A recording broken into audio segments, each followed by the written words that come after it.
Hey, Jeff here. Welcome to NEBR New England Beer Reviews. Today, something from Harpoon Brewery of Massachusetts and Vermont. And this is their Bock Hog, the Bock Hog. It's a Doppelbock and it's aged in Whistle Pig Rye whiskey barrels. In fact, it says specifically on here, barrel aged in the Boss Hog 7 straight rye whiskey casks from Whistle Pig. So as you can see, it does have a wax top.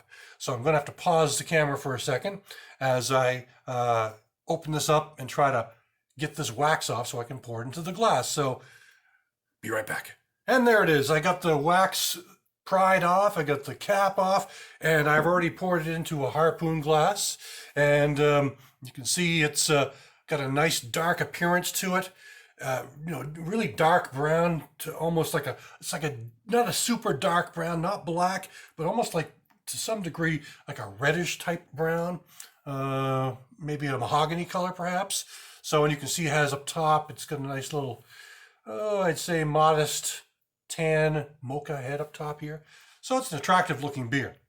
And I'll tell you, I can pick up the aromas already. There's all kinds of aroma in this thing. And it's like a crackery sort of character here. Malt forward. Kind of a fruitiness, maybe a dark fruit like raisins or something, or maybe a plum or something along those lines. But definitely got a malt forward sweetness to it, a crackery kind of character, as I mentioned. It's really a nice smelling beer, and I am picking up a touch of the rye booze. It's more overwhelmed by the other characters I was just talking about, though.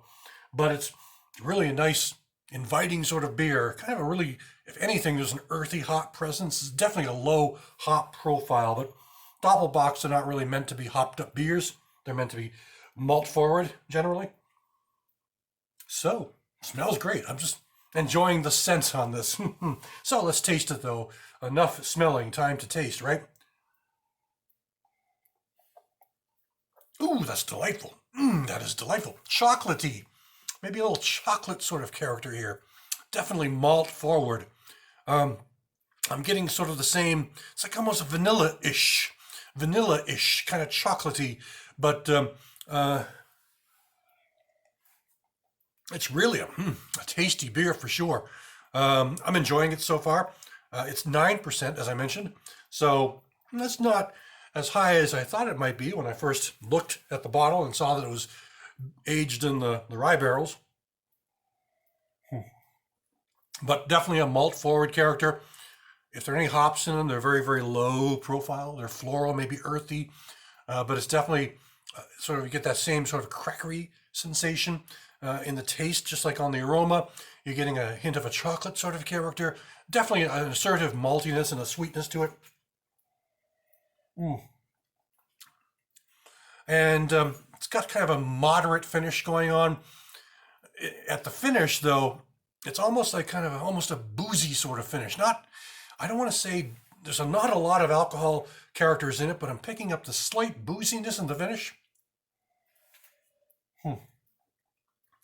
Otherwise, it's really mainly the dark fruit, maybe the crackery sort of chocolate characters, sweet, and again, a nice moderate body, I'd say, medium body. So, but again, I'm picking up the booze at the end. So that's kind of where the booze comes in. I guess that must be the result of the bourbon barrel aging, or actually rye barrel aging. So it's a nice beer. And I'm not sure how far outside of New England this beer will be made available. Harpoon has its beer available in many, many parts of the country. I'm not sure how many of these special one-offs go all over the country, but this is a nice one if you get your hands on it. So I like it. It's from Harpoon. This is the Bock Hog. And thanks for watching. I'll catch you again another time.